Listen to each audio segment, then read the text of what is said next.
Solatido. Wow, getting the vocal cords ready. I have to.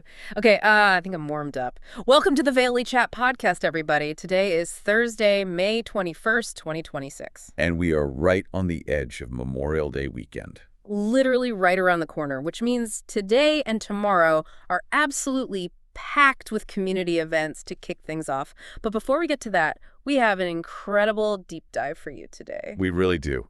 We are looking at a massive, and I mean massive, stack of operational memos, local news feeds, and municipal records. Right, mostly coming out of the Eagle River Valley and the town of Vail from this month, May 2026. And the goal here is to really look behind the curtain of a world-famous alpine resort, Exactly, to see what it actually takes to keep a place like that running when you've got extreme weather, global economics, and local civic issues all just violently colliding. Because usually May is what they call the shoulder season. It's supposed to be this quiet, sleepy period between the winter ski crowds and the summer hiking rush. But the data tells a completely different story. I mean, managing a place like Vail, it's honestly a lot like running a high-performance sports car. Oh, that's a good way to put it. Right. Like, on the outside, it is this beautiful, flawless machine. You see the postcard views.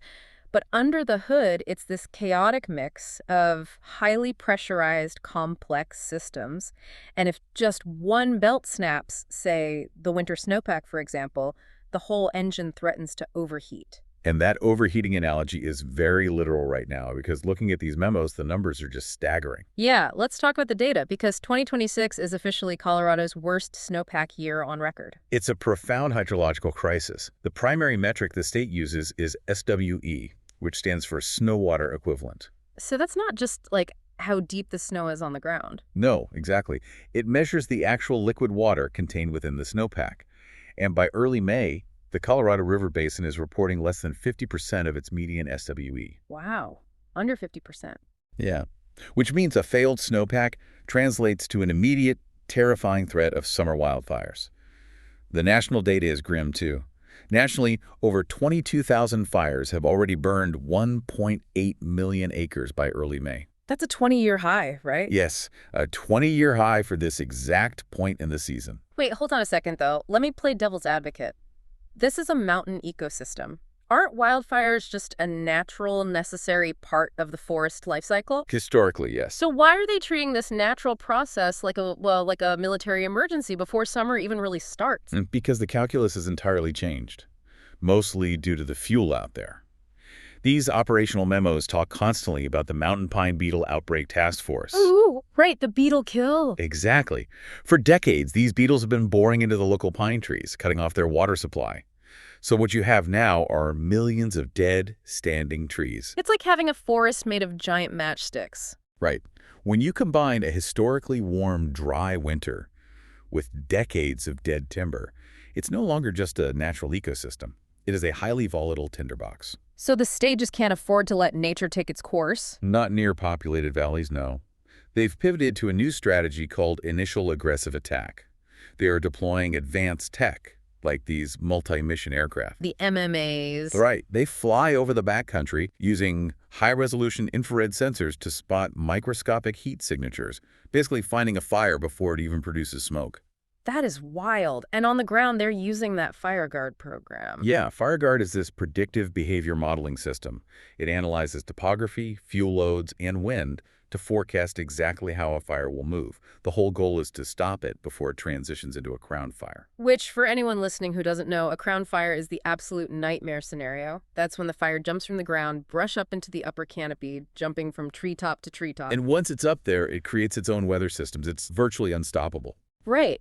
But it's not just the firefighters carrying this burden. The residents are feeling it, too. Like, the town is strictly enforcing this fire-free 5 rule. Right. Mandating a 5-foot defensible space around every single home, totally stripped of anything combustible. And people are scrambling to sign up for platforms like EC Alert and Genesis Protect for block-by-block evacuation mapping. It's a lot of pressure. It is. Yeah. Part of the price of living in paradise is packing a go bag in May, I guess. But this friction between the environment and human life, it really bleeds into how people physically get around, too. Oh, definitely. The infrastructure is under immense strain. Yeah, let's talk about the Code 15 paradox, because this fascinated me. It's late May, right? The roads are mostly dry pavement, yet the strict passenger vehicle traction law, or Code 15, is mandatory on the I-70 corridor all the way through May 31st. It seems totally counterintuitive. It's like being forced by law to carry a massive winter parka to a beach party just in case a blizzard hits.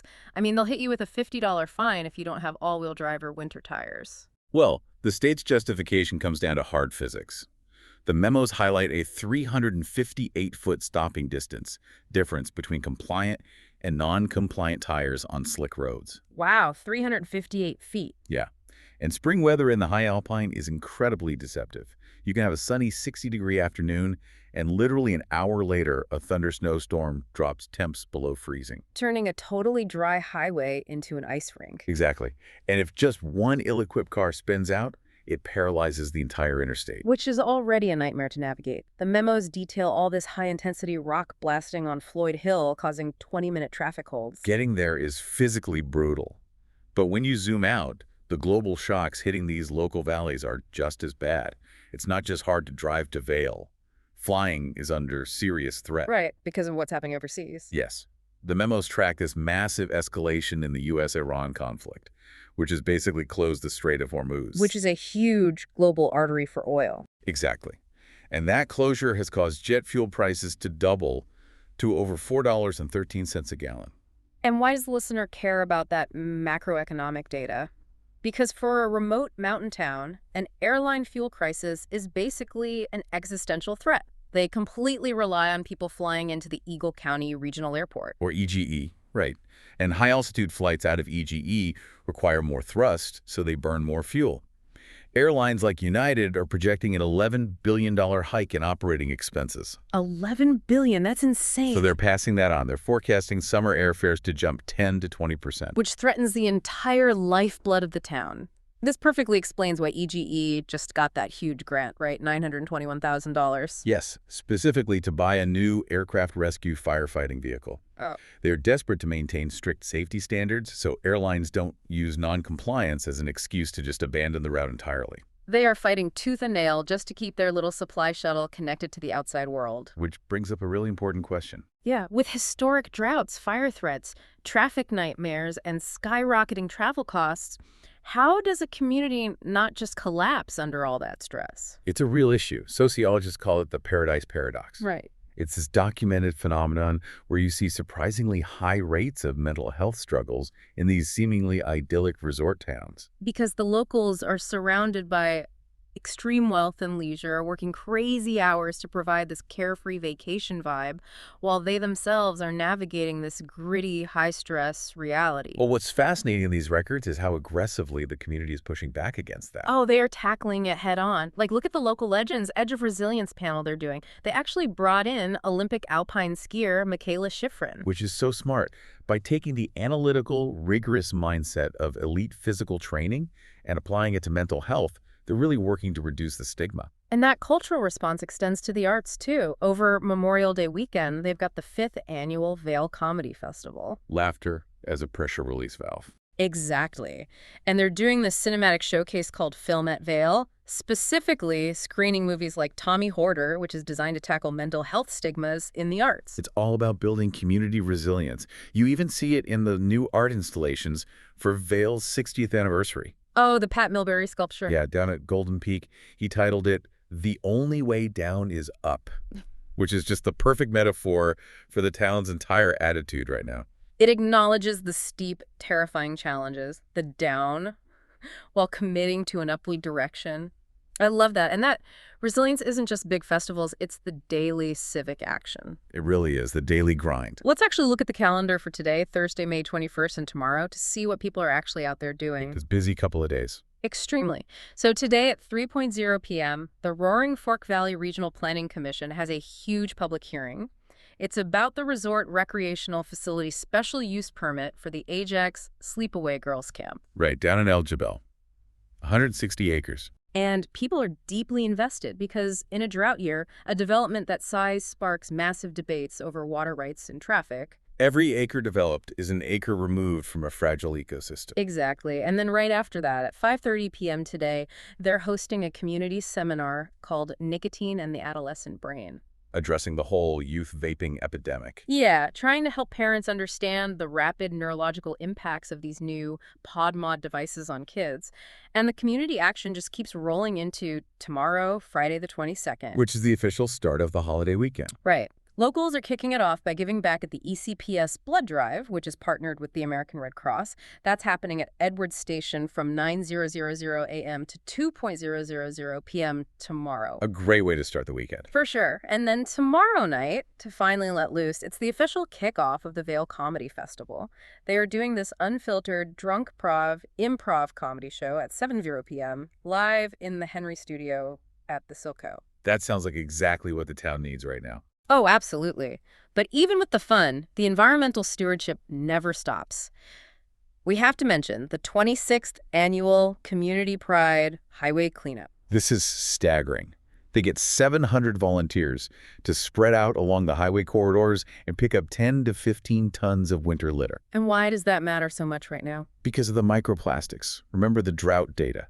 Less than 50% SWE. Right. The water levels are incredibly low. Which means the Eagle River has significantly less capacity to dilute contaminants. When those plastics break down, they become highly concentrated in a low-flow environment. So the ecological damage of just one plastic bag is exponentially worse this year. Exactly.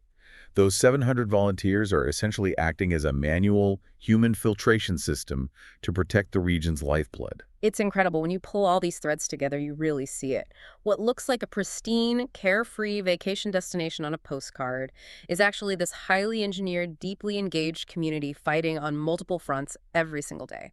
Fighting climate extremes with military-grade tech, fighting global economic shocks, and battling the psychological weight of the Paradise Paradox. And they are doing it together, but it does leave us with a pretty heavy question. It does.